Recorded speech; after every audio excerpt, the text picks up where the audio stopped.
Je ne suis pas froide. Élise Lucet répond aux gens qui la disent agressive. Donc voilà, c'était dans le Potin de Star, à l'occasion du 10e anniversaire de Cash Investigation. Pour ce programme de France 2, elle a donné une interview à Téléstar et elle dit « Les équipes avec lesquelles je travaille savent très bien que je ne suis pas froide, pugnace, oui. Mes interviews doivent être carrées. On le doit à nos téléspectateurs. Cash Investigation est une émission qui gratte. Ça ne peut pas plaire à tout le monde. » Donc elle pense qu'elle joue un véritable rôle. Elle dit les gens n'osent plus m'appeler parce qu'ils sont persuadés que quand ils m'appellent, j'enregistre tout. Même Spizza 30, oui, allez-y, tu vois. Elle veut être au courant des dossiers sensibles. Il faut savoir que Cash Investigation, c'est une émission qui coûte très cher et c'est à peu près 1 an d'enquête. C'est 1 an. Ouais. C'est 1 an d'enquête. Je veux savoir ce que vous en pensez, parce qu'aujourd'hui, on est en train de remettre un petit peu sa manière de travailler en doute. On dit que c'est une méthode un peu de voyou, on dit qu'elle piège les gens et que, en gros, c'est comme quand tu cherches un téléphone, quand tu cherches, tu trouves. Moi, je ne suis pas d'accord et au contraire, je trouve que c'est l'une des dernières émissions d'investigation. Alors elle a fait plein de choses, elle a fait des JT, c'est pas de l'investigation, mais elle s'est lancée dans cette dernière aventure, en tout cas pour l'instant, qui marche très fort, et à tel point qu'à partir de 2016, l'agence Publicis, via l'une de ses filiales, a créé un guide à destination des patrons du CAC 40, uniquement pour se préparer aux interviews d'Élise Lucet. C'est pas vrai. Tellement elle fait peur aux puissants, aux patrons. Donc pour moi, c'est le plus beau César qu'on peut lui remettre, c'est-à-dire que voilà, elle fait des interviews qui sont travaillées pendant 1 an, tu viens de le dire, qui sont sensées, percutantes, et elle va chercher des vrais trucs. Qu'est-ce que t'en penses, Jean-Mito? Non, moi je déteste cette émission-là. Pourquoi? J'ai toujours dit, parce que c'est une émission où ils ont un a priori avant de faire l'émission. Ils se disent, bon, on va faire je sais pas de quel sujet. Coca-Cola. Les piles sont dangereuses, voilà. N'importe quoi, voilà. Et ben ils vont faire tout leur documentaire pour arriver à cette conclusion. Ils changent pas d'avis en cours de route. Dès qu'ils auront un témoignage qui sera à décharge pour leur truc, ils vont l'écarter pour que ça soit uniquement quelque chose à charge. Bien sûr que oui. Alors, pour bien connaître et l'émission et Élise, ce que tu dis est partiellement vrai. À savoir que oui, ils auront une idée de départ, mais il leur arrive de moduler quand même sur plein de points quand ils se rendent compte qu'ils se sont trompés. La finalité est la même, ils ont toujours raison. Sur le fait qu'elle soit agressive, moi, ce qui me gêne le plus, les enquêtes sont béton, sans quoi ils auraient des tombereaux de procès, ce qui n'est pas le cas. Ils en ont que 12 pour l'instant. Mais oui, mais ils en ont excessivement peu par rapport au sujet. En revanche, ce qui est vrai, c'est que quand on dit elle a un vrai courage, ça c'est vrai, mais il y a quand même une équipe de télé derrière. Donc elle n'est pas toute seule, elle est jamais. Ah bah oui, je doute bien qu'elle va pas se prendre une paire de claques.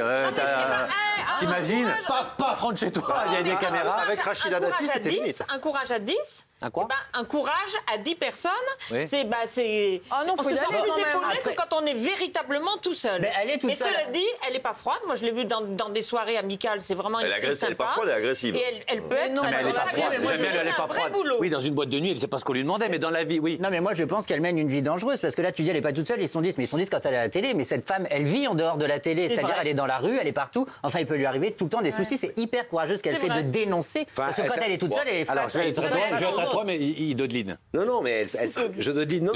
Putain, dodeliné. Elle s'attaque pas non plus à des racailles et machin. Bah oui, elle s'attaque à des patrons du CAC 40 qui va dire agresser dans la rue. Un patron du CAC 40 envoie une équipe sur Élise Lucet. Ils ont du petit personnel, ils ont des gens. Ils ont les avocats surtout. Mais non, tous ceux qui la connaissent et qui l'ont croisée savent que c'est une nana géniale, qui est une vraie journaliste engagée. Voilà, elle n'est pas froide dans la vie. Moi, je ne connais pas beaucoup plus que ça, mais elle n'est pas froide dans la vie. Elle a un vrai rôle à l'antenne. Après, c'est vrai qu'elle n'est pas au milieu de trappe. Bien sûr que non. Tu vois, c'est les méthodes journalistiques qui sont détestables. À partir du moment où tu ne veux pas répondre, ça veut dire que tu es coupable. Elle poursuit les gens dans la rue. Monsieur Truc, répondez. Le mec, il n'a pas pris rendez-vous. T'as autre chose à foutre. Tu vas chercher tes enfants. Non, elle a souvent pris. Elle a pris.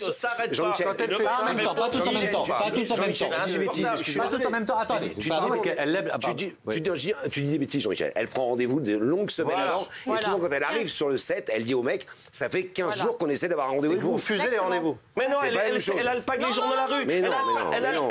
Isabelle, on t'entend. C'est pas vrai. Je saigne des oreilles. Elle alpague le pape, place Saint-Pierre. Hey, François. Merde, c'est le pape. Ils ont demandé des rendez-vous avant. Le pape, c'est une séquence à part. Ils ont demandé des rendez-vous, honnêtement, bien avant. T'es pas obligé d'accepter. Non, c'est pas ça ce qui est gênant. C'est que le pauvre malheureux qui accepte, il trinque souvent pour les autres. C'est-à-dire que lui, on lui pose toutes les questions qu'on n'a pas pu poser aux autres. Alors, t'as beaucoup parlé bébé. Non, mais c'est vrai que c'est souvent des numéros à charge. En revanche, très souvent, dans le Cash Investigation, elle nous explique que toutes les protagonistes ou les contre-protagonistes n'ont pas voulu s'exprimer. Ils ont essayé de donner des interviews, des contre-interviews, des réponses en tout cas, et les gens disent non. Et c'est vrai qu'elle s'attaque à des grands, à des puissants. Donc oui, elle se met en danger parce qu'elle est en première ligne. C'est elle qui représente l'émission. Moi, je sais que par exemple, c'est un peu comme les compléments d'enquête, tout ces trucs-là. Moi, je l'ai fait. Donc j'ai accepté, j'ai été la seule agence à accepter par exemple de parler à un complément d'enquête. Je me suis fait massacrer alors qu'en fait j'avais ouvert les portes et j'étais la seule. Mais t'as trouvé que ça représentait pas ce que t'avais dit? Ça a été beaucoup monté? Absolument pas. Mais alors ça a été même pire que monté. C'est qu'en fait je leur ai vraiment tout donné. Moi j'étais trop contente. Je leur ai donné toutes les informations, toutes les réponses. Il y a des séquences avec ma juriste. Elle expliquait tout, comment sélectionner les sites, comment en refuser, tout ce qu'on avait mis en place pour purifier le truc et tout. Et ils ont rien montré. Oui, donc ils ont rien montré. Ils ont juste montré la scène où j'ai dit. Mais en fait, tu cherches à me piéger. Mais ils m'ont vraiment piégé parce que le lendemain, ils sont venus. Après, je leur ai dit revenez. Ils m'ont dit on a oublié de te poser une question. Moi, je ne vais pas vous faire l'histoire, mais. Voilà. C'est important quand même. Ça va mieux ta tendinite? Pardon. Oui, il faut avoir vu l'émission. Non, moi j'aimerais juste vous finir par une petite citation. Vous me connaissez, attention citation. Je laisse toujours un tout petit peu le temps pour reprendre un petit stylo. Voltaire. Non, pas du tout. Beaumarchais. Du tout. François Giroud, qui disait « Les mauvaises manières font un bon journaliste ». Effectivement, si tu veux des résultats, il faut passer par la fenêtre et pas par la porte. Évidemment. Voilà, donc c'est bien compris. Tous les grands papiers, le Watergate, etc. Enfin, les mecs qui sont allés... Ils n'ont pas pris rendez-vous sur Doctolib. Enfin, Jean-Mi, si tu tournes le micro au président de Coca-Cola et que tu dis est-ce qu'il y a trop de sucre et que ça tue des gens, il va te dire quoi? En effet, on est en train de tuer 50 personnes en ce moment. Qu'est-ce que tu veux qu'ils te disent? C'est pas ça que je reprends, c'est le fait ces méthodes de procureur où tu te crois tout permis parce que tu es complément d'enquête. Ça s'appelle enquêter. Ça s'appelle enquêter. Non, mais excuse-moi, j'ai été 20 ans journaliste de presse écrite. Oui, bah je suis jamais rentré par les fenêtres et j'étais très bon journaliste. J'ai été viré, certes. Mais je